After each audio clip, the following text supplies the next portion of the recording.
Hey everyone, welcome back. Ready for another deep dive? Always. Awesome. Today, we're going to tackle something that's, well, it's kind of hiding in plain sight. We're diving into how a country's geography can actually shape its destiny. Oh, yeah. Geography is a big deal, way more than people think. For sure. We're using this article, Countries with the Worst Geography in the World, as our guide, Yeah. you know? And it just makes you think, like, we always talk about politics and technology and stuff, but the land itself, that's got to be a huge factor, right? It is. Huge advantage or a huge roadblock, depending on what you're working on. Totally. It's like Japan, you know? Yeah. Economic superpower, global leader. Right. But also, like, a bunch of islands just sitting there on the Ring of Fire, volcanoes, earthquakes, the whole shebang. They're not messing around with that geography. The article said something like 76% of Japan is mountainous. Whoa. Over 2,000 earthquakes every year. No way. Yeah, and get this, they have to import about 60% of their food. Seriously. That's wild. Imagine, like, your grocery store's out of everything because the tsunami hit, Yeah. you know? That's got to be in the back of your mind all the time. Yeah, but they've actually turned that into a strength. They're like the world champs of disaster preparedness, always thinking ahead, amazing infrastructure. Right. Super high-tech early warning systems for earthquakes, tsunamis, everything. And because they've got limited natural resources, they've become pioneers in sustainability. Necessity, right. It's like that saying, necessity is the mother of invention. Totally. Makes you think, like, when you're forced to work within certain boundaries, sometimes that's when the best ideas come out. You got to get creative. It's true. And it's not just the technology, it's the whole culture. For centuries, they've been adapting to living alongside this really powerful, unpredictable environment. They've got this resilience, resourcefulness. It's pretty inspiring. Super inspiring. So geography isn't like destiny, Right. but it definitely deals you a hand. Definitely deals you a hand. It sets Okay. the stage. For sure. So speaking of interesting hands, let's hop over to Poland. Okay. Totally different scene, right? Yeah. Instead of all those crazy mountains, it's basically one big plain. Flat as a pancake. Yeah. Exactly. The article even mentioned that the very first people in Poland, they were called people of the plain. Sounds peaceful, right? Right. But here's the thing. All that open space, no real natural borders, it's actually made them super vulnerable throughout history. Oh, yeah. Easy to invade when there's no mountains or big rivers to slow things down. Seriously. Yeah. The article said they've been through 4 major partitioned, like sliced up and given to other countries. Yeah. Since 1492. 1492. Wow, that's a rough history. It is rough. The article even talks about this one time back in 1627. There was this naval blockade that basically shut down all their trade. Oof. And then, of course, you've got Russia, Prussia, and Austria all taking turns, just carving up their land. They were literally erased from the map for over a century. I never realized their history was so turbulent. Makes you think, like, we always look at borders as these lines on a map, you know? Right. But in Poland's case, it's like the lack of strong natural borders that made them a target for anyone who wanted to expand their territory. It's crazy how much geography can influence not just the physical map, but like the whole political landscape too. It totally does. And it makes you wonder how all of that shaped how they see themselves as a nation, you know? For sure. We could do a whole deep dive just on that. But for now, let's jump over to Iran. Totally different set of geographic challenges. Completely different. Right. So Iran, from what I read, it's like this rugged, mountainous landscape. And it's not just the mountains themselves, it's how they actually divide the country. Yeah, like walls between different groups, different cultures, different religions. Exactly. And the article was saying how this makes national unity super difficult. Oh, yeah, and even simple stuff like transportation, building roads, railroads, it's a nightmare. Think about trying to, like, get supplies or troops across those mountains during a war. It's a logistical nightmare. That's crazy. Yeah, the article talked about the Iran-Iraq War, how Iranian soldiers were scrambling over these burning mountains while Iraqi tanks were just cruising across the plains. Talk about a disadvantage. Wow, I never thought about how terrain could influence a war like that. That's wild. It means you think, like, how do you even try to bring people together when the land itself seems to be pushing them apart? That's the question, isn't it? How do you build a nation when you're dealing with that kind of geographic fragmentation? It's a challenge for sure. But before we get too deep into that, let's hop over to our last stop for this segment, Indonesia. Indonesia, the land of like a zillion islands. I think the article said over 17,500? Something like that. A geographic marvel, but man, logistically, it's got to be a nightmare. 719 languages, according to the article. Wow. And forget out driving, you're taking a ferry everywhere. I can't even imagine trying to run a country spread out like that.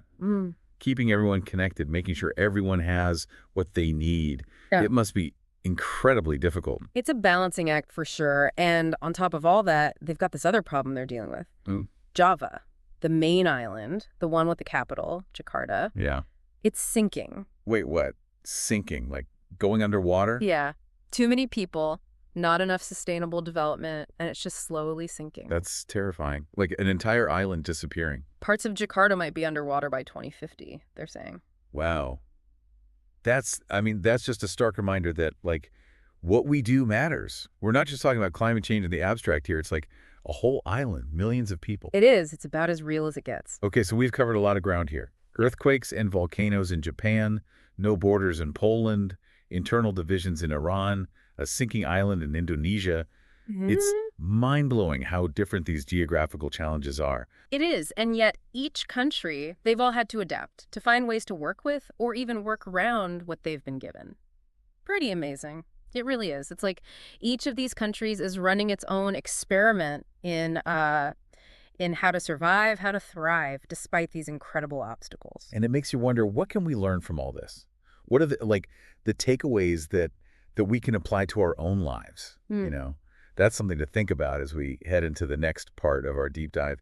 It's crazy to think about how these countries have had to adapt to these like really intense environmental realities. Right. And we were just about to talk about what we can learn from all this, right? What are the takeaways? Yeah. Like one thing that keeps coming up is how limitations can actually like spark innovation. Totally.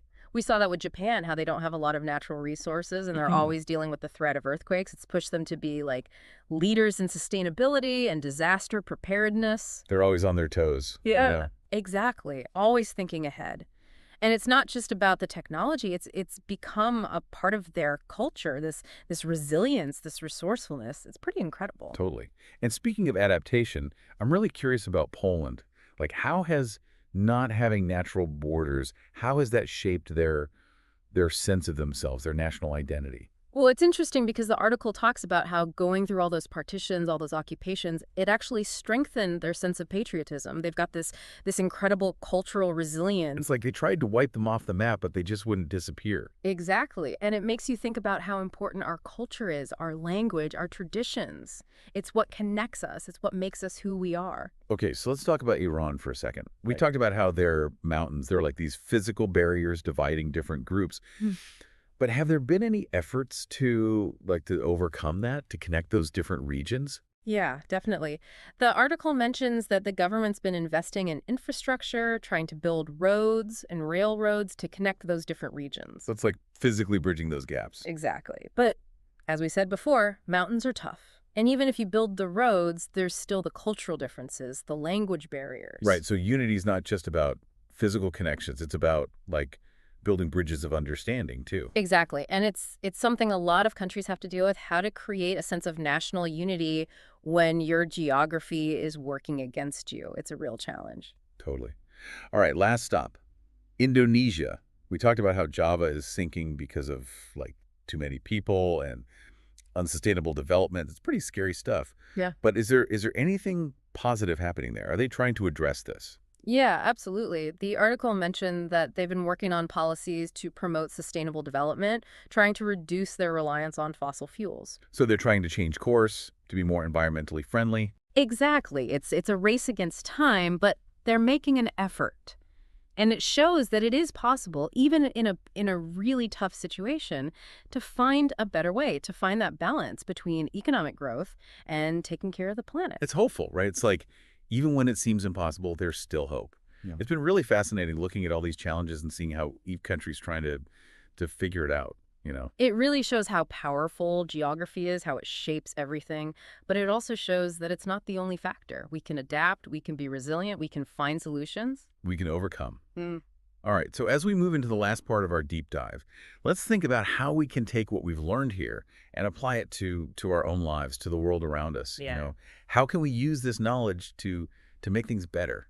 It really makes you think, like these problems seem so far away, but they can actually have a big impact on us here. Yeah, geography, it's all connected, you know. What happens in one part of the world can affect us all. Like we were just talking about with Yeah. Indonesia and climate change. That's not just their problem, right? Definitely not. Rising sea levels, extreme weather, those things don't stop at borders. What happens over there in Indonesia can impact coastal communities everywhere. So it's like we all have a stake in making sure they succeed. Exactly. It's all about global cooperation, sharing knowledge, resources, working together to find solutions. Because these problems, they're bigger than any one country. We're all on the same team, basically, sharing the same planet. That's a good way to put it. So coming back to what we were talking about before, what can we learn from all these countries, from their struggles with geography? Yeah. Like Japan, for example. Yeah. I was so impressed by how resilient they are, how they've turned all those challenges into, like, opportunities. Right. They're amazing at disaster preparedness, Yeah. and they're really leading the way in sustainable technology. They've shown that even when you're dealt a tough hand, you can still adapt, you can still thrive. And Poland. It's incredible how they held on to their identity, their culture, even after being, divided up and occupied so many times. It's a testament to their strength, to the power of culture and shared history to bring people together. And then there's Iran. Even though their geography is kind of working against them, creating all these divisions, they're still trying to, like, build those bridges to find ways to connect those different regions. Exactly. It shows that even when things are really tough, even when the odds seem stacked against you, there's still hope. You can still work towards unity, towards understanding. And Indonesia, their story is it's a wake-up call, Like, we need to take sustainability seriously. We need to find ways to live in balance with our environment. For sure. They're showing us that, it's not too late to change course, to find a better way. It's a reminder that we all have a responsibility to protect our planet, to think about the future.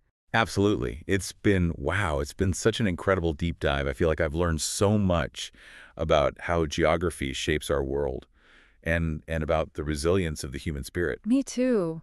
It's really amazing to see how people can overcome these incredible obstacles, how they can adapt and innovate and create a better future. So to all our listeners out there, thank you for joining us on this journey. We hope you've enjoyed it as much as we have. And keep exploring, keep learning, keep asking those big questions. Yeah. Because that's how we make the world a better place. Couldn't have said it better myself. Until next time, everyone.